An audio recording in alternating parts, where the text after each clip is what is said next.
Assalamualaikum warahmatullahi wabarakatuh. Halo sobat gerobokan gokil semuanya, menyala ya untuk hari ini ya. Deddy Sitorus kena batunya, bagaimana tidak? Nyinyirin soal private jet Kaisang. Padahal dulu Ganjar juga naik private jet, Mahfud MD juga naik private jet, dan Mbak Puan Maharani yang notabene pejabat juga naik private jet, nggak dimasalahin. Lah kok Pak Ganjar, lah kok Kaisang dipermasalahkan sampai dinyinyirin begitu. Namun bacotan dari Deddy Sitorus tersebut ditampol balik oleh banyak orang seperti Benny Kaharman, netizen, dan lain sebagainya. Lebih jelasnya langsung kita lihat video berikut ini. Rame urusan private jet ya, dipicu oleh unggahan istri Kaisang Pangarep, ketua umum PSI, yang menunjukkan sikap hedon PSI enggak ya, tuh? dengan naik private jet ke Amerika Serikat. Juga kemudian terakhir Bobi Nasution juga dari Medan ke Jakarta naik private jet. Apakah ada yang salah kalau mereka naik private jet dan hidup mewah? Lah nggak ada yang salah kalau satu itu uang pribadi dengan asal uang yang halal gitu ya, bukan pemberian gratifikasi tanda kutip karena mereka anak mantu presiden. Kalau itu uang hasil pencarian sendiri ya monggo-monggo aja, tinggal dilihat nanti bener nggak itu dibayar, bener nggak ada hubungan dengan yang punya pesawat. Bikin gaduh yang nggak perlu.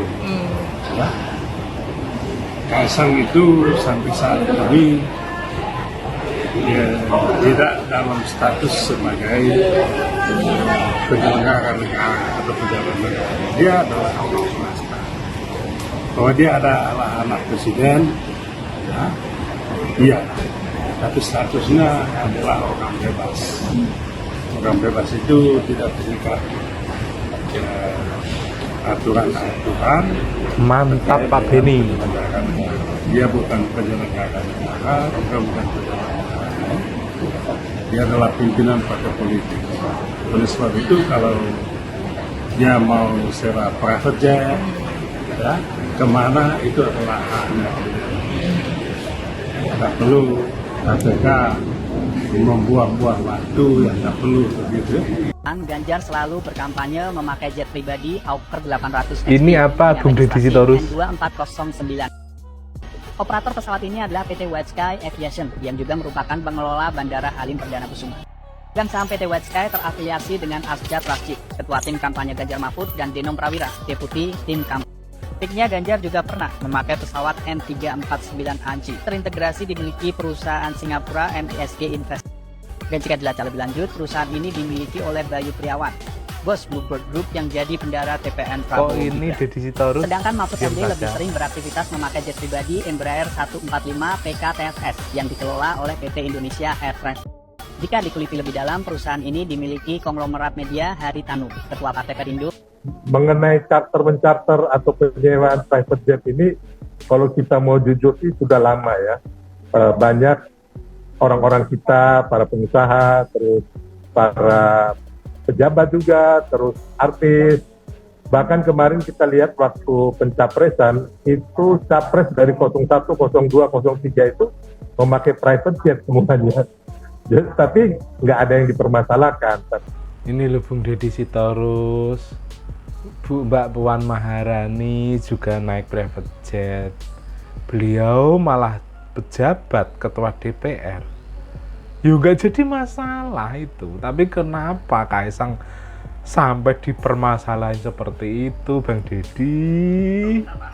Kita bahas kasus jet pribadi yang dipakai sama Kaisang. Gua nggak takut kok. Karena yang beredar di luar sana banyak yang menyebutkan gratifikasi. Kita pahami dulu. Ini loh, ya, Bang gratifikasi Deddy, itu dengerin. tidak sama dengan suap. Gratifikasi adalah pemberian dalam arti luas, termasuk fasilitas jet pribadi. Orang itu tidak dilarang menerima gratifikasi. Yang dilarang menerima gratifikasi itu pejabat negara. Kaisang itu bukan pejabat, jadi dia tidak dilarang menerima gratifikasi. Kalau penyelenggara negara yang menerima gratifikasi juga tidak dilarang kalau kalau dilaporkan kepada KPK. Gratifikasi itu akan menjadi suap kalau dapat dibuktikan bahwa karena pemberian gratifikasi tersebut, si pejabat negara itu jadinya melakukan atau justru tidak melakukan sesuatu yang merupakan kewenangannya. Jangankan lewat keluarga, lewat asisten saja, kalau bisa dibuktikan bahwa itu adalah suap, maka bisa tetap jadi tersangka. Misalnya nih, ada keputusan harusnya A, tapi jadi B gara-gara nerima gratifikasi. Baru namanya suap. Tapi kalau cuma nerima gratifikasinya doang, keluarganya pejabat negara nggak dilarang. Yang dilarang pejabat negaranya. Itu pun kalau tidak dilaporkan. Kalau dilaporkan, nggak apa-apa,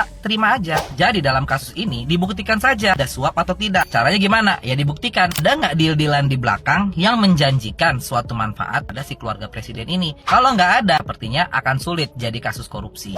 Saya bisa membaca Dan ini ya, misalnya kenapa Pak akhirnya Pak Fahri Jokowi Hamzah berbeda bongkar. paham dengan kenapa PDIP Pak misalnya. Jokowi itu Saya ya bisa berpaling menganalisisnya dari bukan PDIP. karena kecenderungan pribadi, tapi karena adalah akibat daripada kita nggak menata sistem dengan baik. Misalnya Pak Jokowi dipilih rakyat, tapi kita tahu bahwa ada intervensi besar selama beliau memimpin dari belakang. Dan itu tidak nyaman, Bang. Otomatis itu tidak nyaman. Ya. Dan itulah yang menciptakan mekanisme dalam diri Pak Jokowi untuk berpolitik yang tidak diketahui oleh partainya. Karena ada gangguan, Bang. Itu kalau kita ungkap secara lebih belak-belakan, nantilah kita tulis ini sebagai pelajaran politik. Maka kita mesti belajar bahwa presiden itu kalau sudah terpilih jangan diintervensi. Jangan diganggu dari belakang, jangan punya agenda lain di belakang layar. Jangan istilahnya tuh sendiri-sendiri, ini presidensialisme. Tidak ada kekuatan lain, cuman satu yang dipilih rakyat itu cuman 2 orang. Bahkan kalau dalam sistem Amerika itu wakilnya itu running mate, yang dipilih itu presidennya doang. Karena ini nanti cuman untuk ngebantuin, kan kira-kira gitu, Bang.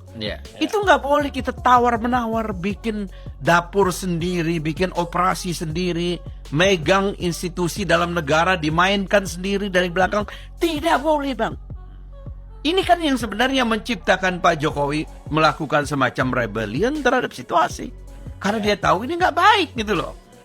Nah yang begini-begini, Bang, harus kita introspeksi, ada salahnya kita. Masa Pak Jokowi terus yang salah? Seolah-olah yang lain nggak ada yang salah. Seolah-olah Yang PDIP salah harus benar dikoreksi. terus. Memang kita, kalau kita melihat ya, mungkin karena komplikasinya begitu ya, akhirnya Pak Jokowi tidak kuasa untuk melihat merajalelanya ya pemain-pemain di sekitar dia.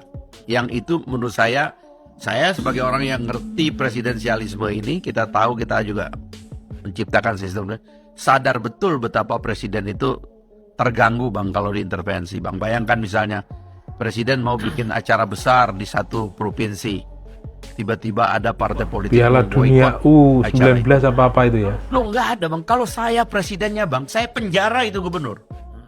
Dan saya penjara siapa yang nyuruh gubernur itu, Bang. Kalau saya presidennya. Ini adalah subversi kepada presiden dalam negara kesatuan. Itu nggak boleh, Bang. Nah yang begini-begini, Bang, kerasanya di Pak Jokowi dipendam gitu loh.